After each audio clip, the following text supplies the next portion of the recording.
सीमा जी, अरे आपको किसने कह दिया कि हम अपना मकान बेचने वाले हैं? हम अपने बेटे के घर जरूर जा रहे हैं, पर मकान नहीं बेचेंगे। वसुंधरा जी गुस्से में बोली। अरे नहीं बहन, थोड़ी उड़ती उड़ती बातें सुनाई दी थी कान में, तो मैंने सोचा चलो मिल भी लूँ और पूछ भी लूँ। नहीं नहीं सीमा जी, इस घर में मैं पूरी ज़िंदगी बिता दी। अपनी मेहनत की कमाई से जिसे बनवाया, उसको अपने जीते जी नहीं बेचूंगी। समर के पापा भी यही चाहते हैं। बनारस शहर में मकान कुछ ही लोगों का होता है और हमारे कई रिश्तेदार भी यही हैं। यह सब बातें सुन थोड़ी देर में सीमा जी चाय पीकर चली गई। रात में दोनों अनिल जी वसुंधरा जी सोने के लिए बिस्तर पर लेट गए। अनिल जी करवट बदल रहे थे। वसुंधरा जी बोली, नींद नहीं आ रही है क्या? हाँ, अब बेटे ने आकर अपने पास रहने को कह दिया। हम अपना घर छोड़कर रह पाएंगे क्या? वसुंधरा, हम लोग बीमार क्यों रहने लगे? देखो वसुंधरा, मैं अपनी दवा कराकर ठीक होते ही अपने घर आ जाऊंगा।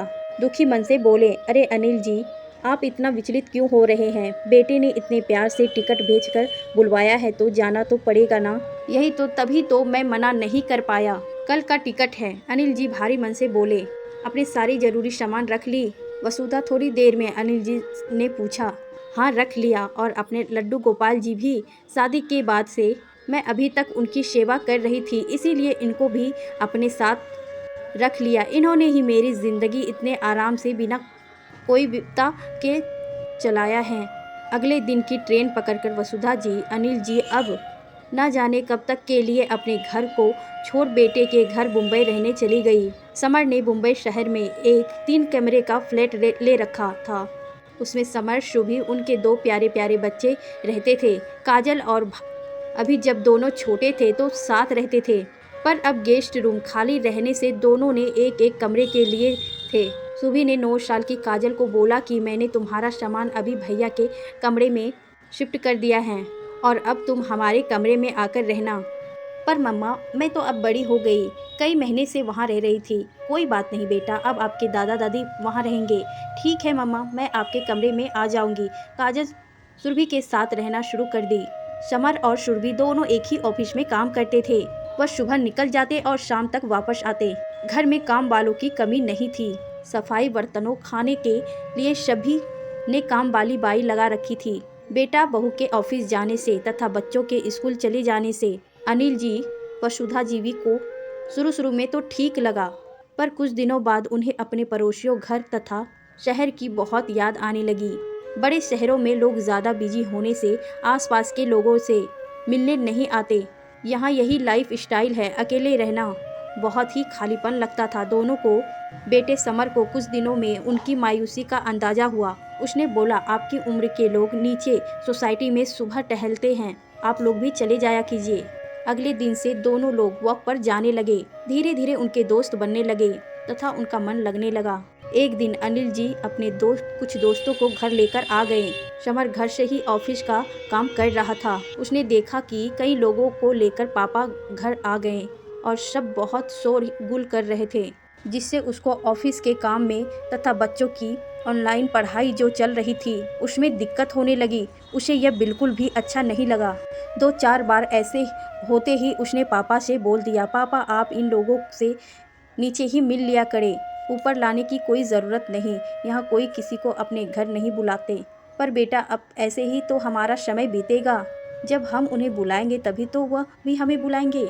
नहीं पापा, ये सब छोटे शहर में होता है, बड़े शहरों में लोग अपने काम से काम रखते हैं। वैसे भी बनारस में आसपास सारे अपने रिश्तेदार होने से वह अक्सर आकर मिल लिया करते थे।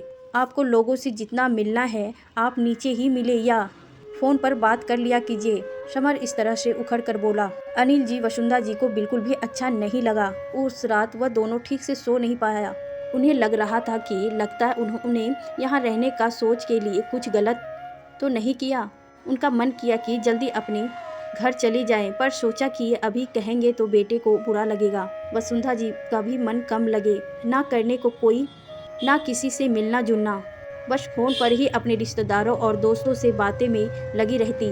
एक दिन फ़ोन पर बात कर रही थी सुबी ने सुन लिया। बाद में उसने भी टोकते हुए बोली, मेरे घर की बात आप किसी को ना बताया करो। वसुंधरा जी भी मायूस रह गई। बहुत बाधापन, अनजानापन लगने लगे। उस घर में ऐसा लगा कि खूब सुख सुविधा तो है, पर अपनी इच्छाओं पर किसी ने लगाम लगा दिया है। तभी एक दिन लैंडलाइन पर बनारस जहां उनका घर था वहां से फ़ोन आया। सौभाग्य से समर के व्यस्त होने से अनिल जी ने फ़ोन उठा लिया।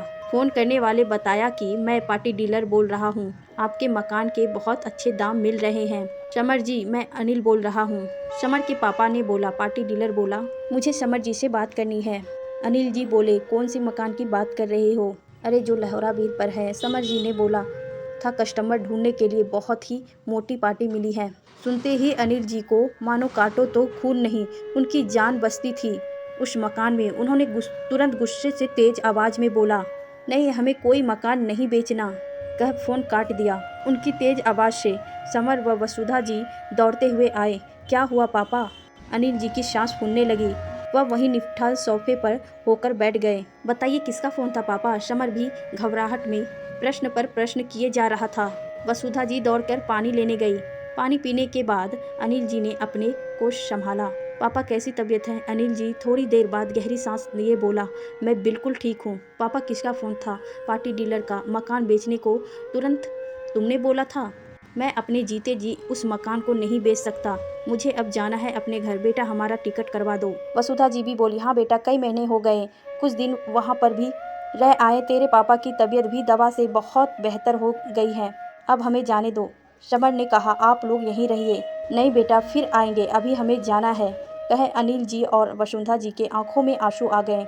अरे पापा मम्मी, आप लोग इतने मायूस मत होइए, मैं आज ही आपका टिकट करा देता हूँ। मुझे लगा अब हम लोग साथ ही रहेंगे तो वह मकान बेच दूँ। समर अपनी बात की सफाई देते हुए बोला। अनिल जी फिर गुस्से से बोले, मुझसे पूछो बिना? पापा के इस भाव को देखकर समर को अपनी गलती का एहसास हुआ। उसने बोला, माफ़ कर दीजिएगा पापा, मुझसे बहुत बड़ी गलती हो गई।